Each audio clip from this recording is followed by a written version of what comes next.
हम सिंगर बिट्टू ठाकुर राडो के गोड़ छू के गोड़ लागत नहीं जा। हमार चैनल को इसने प्यार उसने दुलार देते नहीं जा जैसन देते बानी। राउडो के समक्ष हम एक गाना लेके आओ तनी। अगर गाना अच्छा लगे तो लाइक सब्सक्राइब कमेंट शेयर करे खातिर ना भूलब। छोड़िए राजा जी पहने दी सड़िया खुला आचारा के छोर।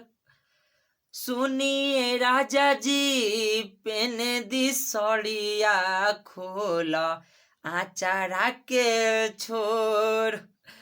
सुनिए भाभी जी होई न सबेरनु आजा सुतब कोरा तोर।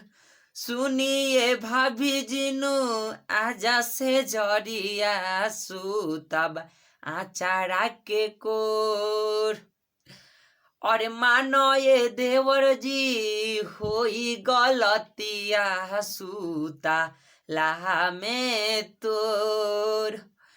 मानो ये देवर जी होई गलतिया सूता ला में ताहरा।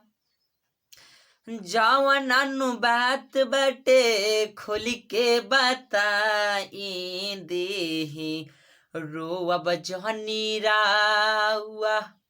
जवन नु देर बाटे खोली बता देही रोअब नाही रउआ।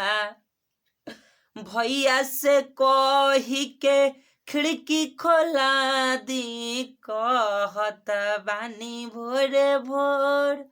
जनी न छुआ देवरू हट जाई शरीरावा होई जाई गलती मोर।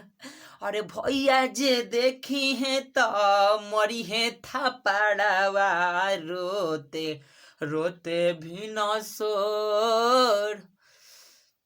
अगर वीडियो अच्छा लागल तो लाइक सब्सक्राइब रउआ लोग जरूर करब जा। हमके पूरा विश्वास यकीन बा कि रउआ करब लोग जा।